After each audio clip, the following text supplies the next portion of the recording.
This is RTV6 News at 6, working for you.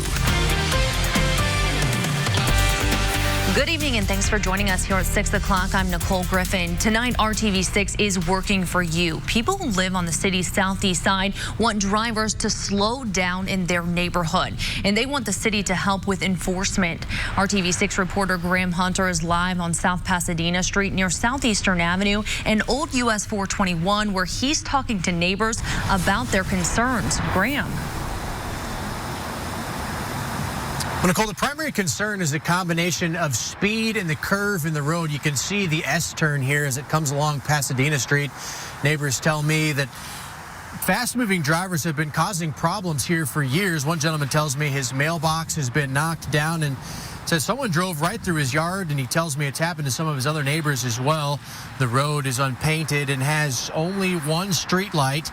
Neighbors say the city did put in signs warning about the curve and lowered the speed limit, but they say that hasn't stopped the speeding. One gentleman we talked to wants more. He's hoping for speed bumps or for the road to be painted to slow folks down.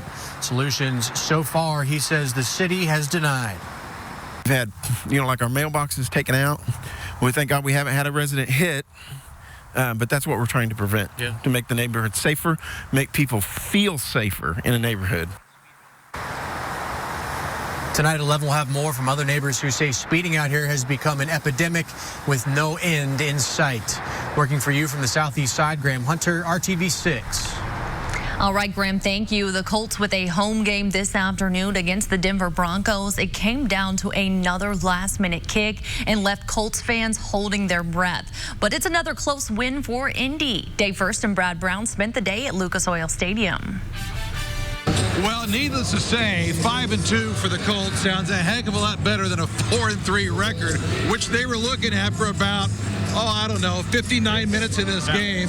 And then in the end, Adam Vinatieri, who'd already missed a couple of field goals and a PAT as well, somehow gets a 51-yarder to go, and here they are, the Colts. That win streak continues. This thing is such a head-scratcher because this day was so frustrating in so many ways. If you're a Colts fan, watching the offense struggle in the fourth quarter, certainly got some help from Denver on that last drive, but then you watch Vinatieri miss a kick, then he hits a long one, then he misses a PAT that put him in that situation anyway. Right. Down the stretch, steps up the clutch, total clutch to hit that 51-yarder at the end. And how about Frank Reich, who in the end got very conservative with the play calling and realized it's going to come down to a 50-yarder for Vinny to do it. And exactly, Mr. Clutch does it again for the Colts. I'm assuming this never gets old.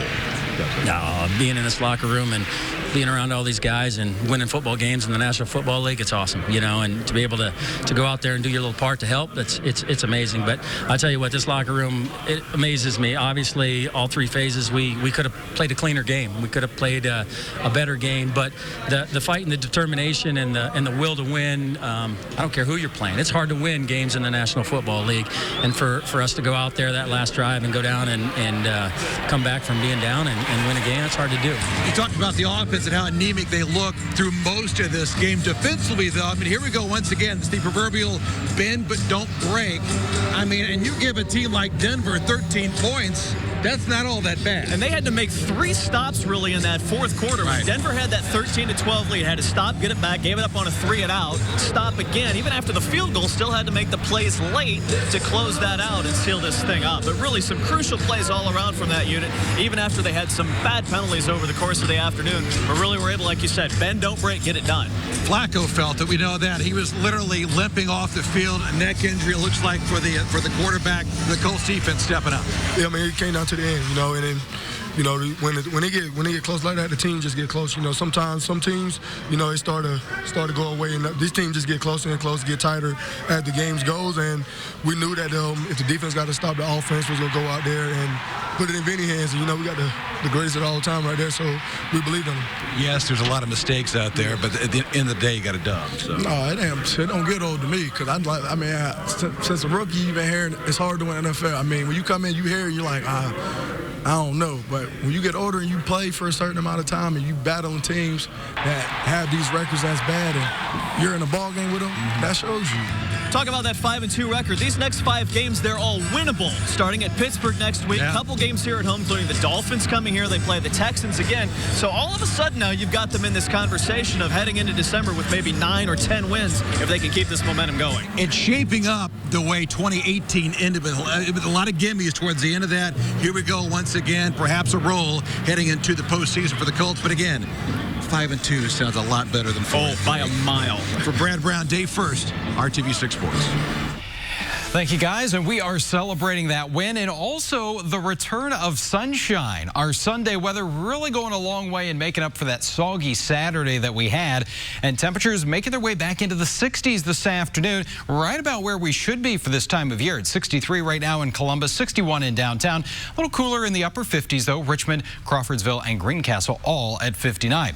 Storm system that brought us the rain, that is now pushing into portions of Canada and bringing some rain to the northeast. And as we look back to the west, very quiet weather here across a big chunk of the country. So if you are going to be heading out this evening, no weather worries for you. Just grab that light jacket.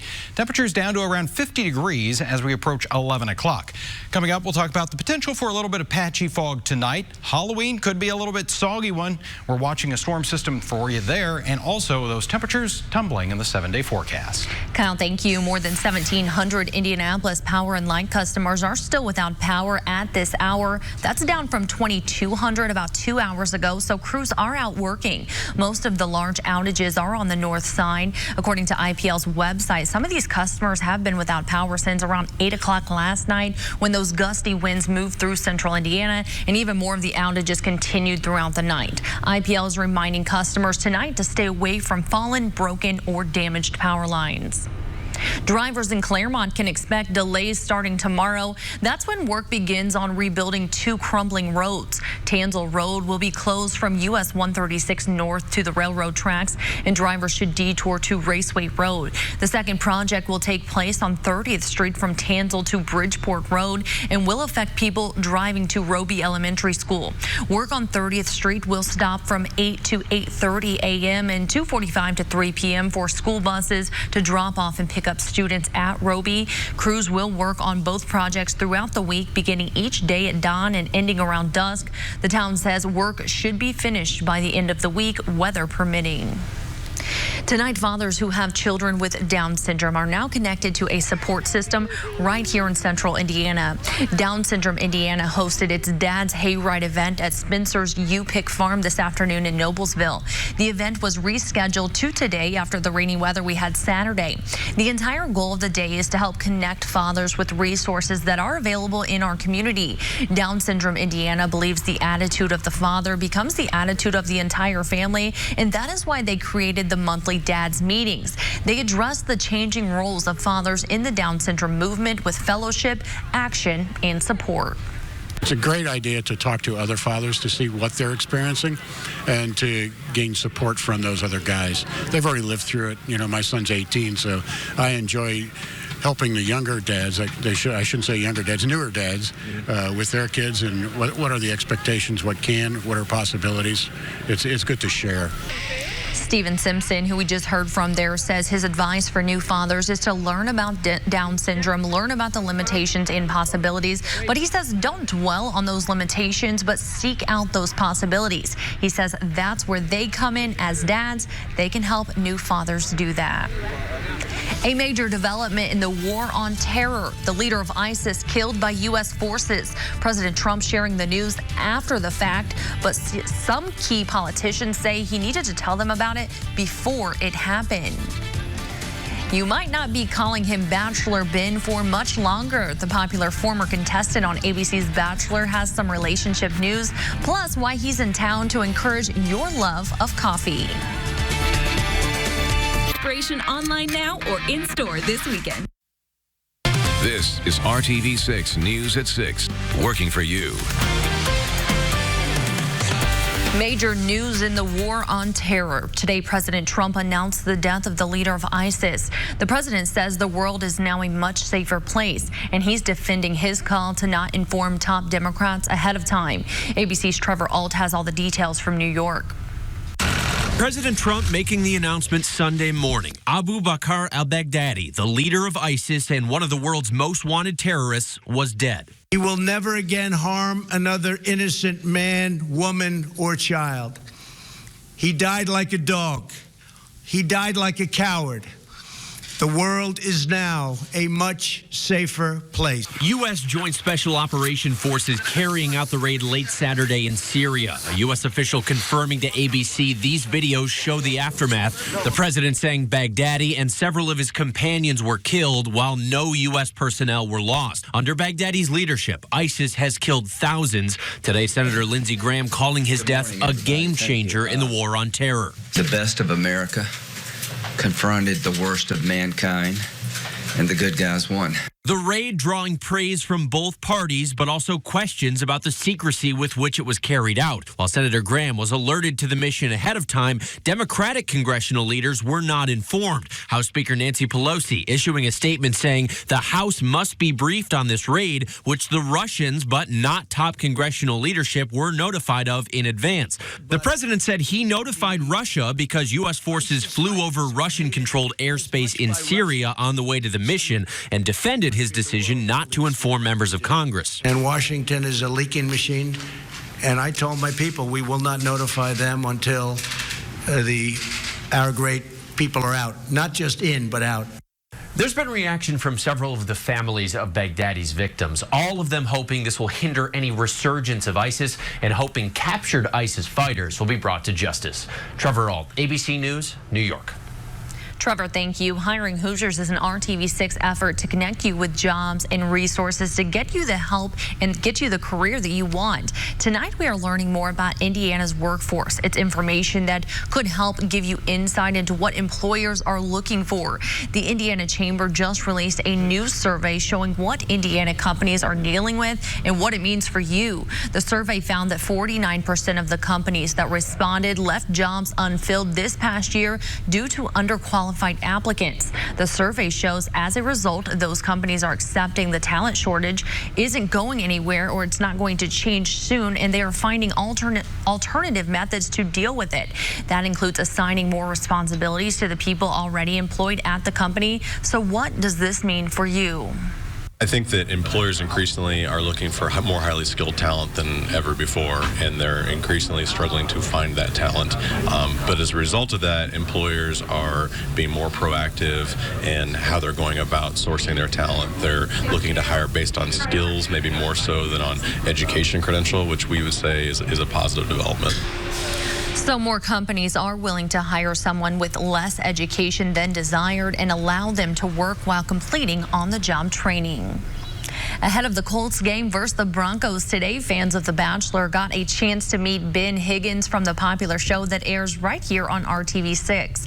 Higgins was in Touchdown Town outside of Lucas Oil Stadium. He did a meet and greet with fans before the game, but bad news he's sharing with the ladies. Higgins says he is now off the market and he does have a girlfriend.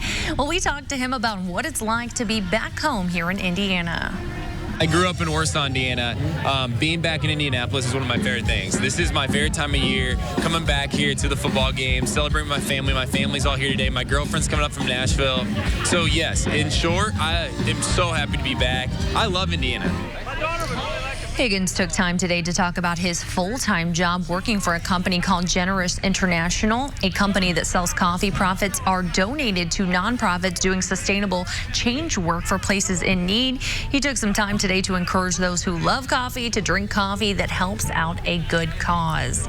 And you can see right there in that video with all those folks enjoying Touchdown Town today, it was very nice outside, Kyle. Yeah, nice to have the sunshine back. A little cool this morning, but we warmed things up pretty nice this afternoon, getting back into the 60s. And as we head into the week, we're going to hold on to some of that temperature momentum. Right now, temperatures in the 50s and lower 60s across central Indiana. And there you can see wall-to-wall sunshine as we look north over downtown Indianapolis. 61 degrees on the thermometer. That wind's been a little breezy at times, but it's now less than 10 miles per hour. Still has that warmer southerly component to it, though. Your temperature in the lower 60s, Zionsville, Kokomo, and Bloomington, and everybody enjoying the sunshine today. Nice to need the sunglasses instead of that umbrella and rain jacket that we needed on Saturday.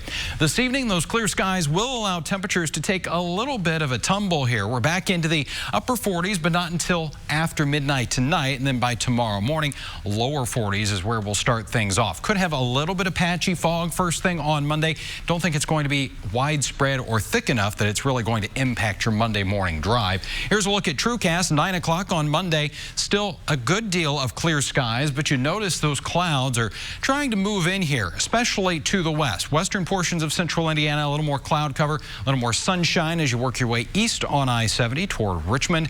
And we're going to keep those temperatures climbing here as we have some of that sunshine around. So we'll start off in the 40s, but 50 degrees by 10 a.m.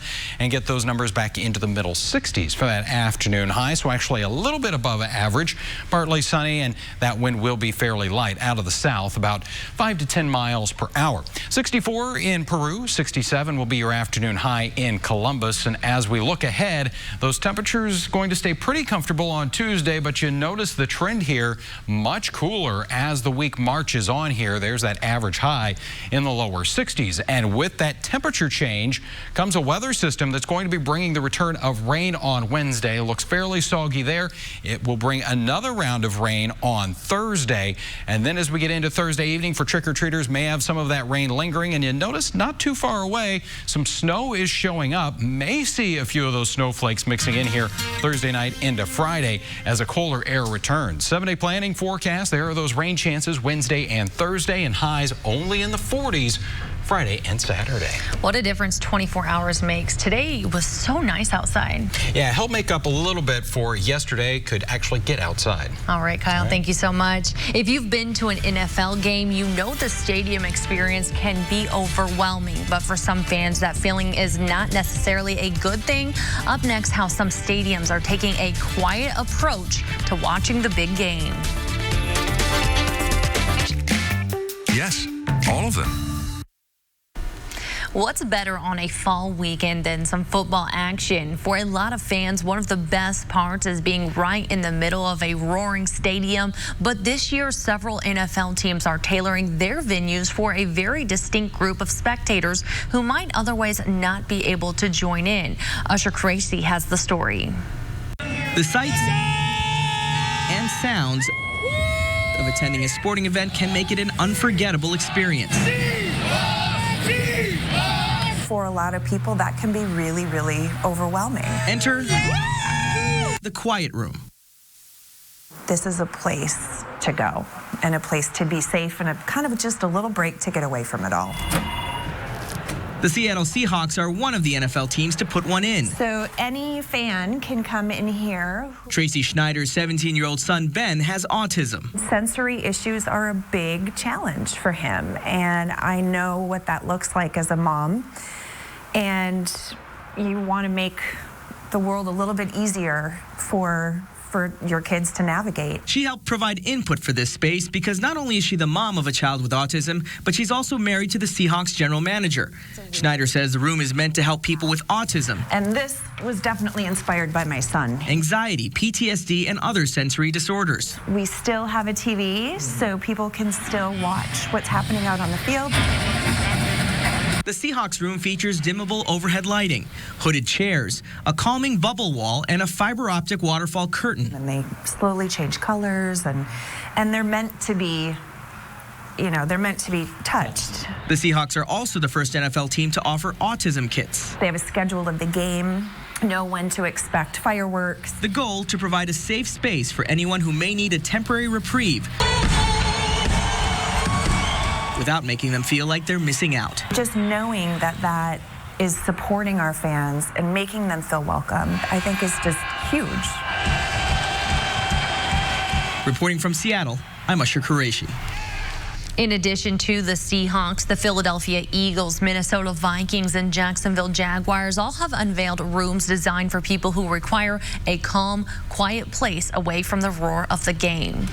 Stay with us. Kyle's back with the final check of your forecast right after this break. If you see a mutation, ask your doctor about Piqray. Today, former players from the Indiana Pacers, along with the Pacemates and the Power Pack, took advantage of the beautiful weather and spent some time outside with the kids. The Pacers teamed up with the Children's Museum for a day of play. The Power Pack did a dunk show. Boomer took photos with families, and former players signed autographs at the Sports Legend Experience.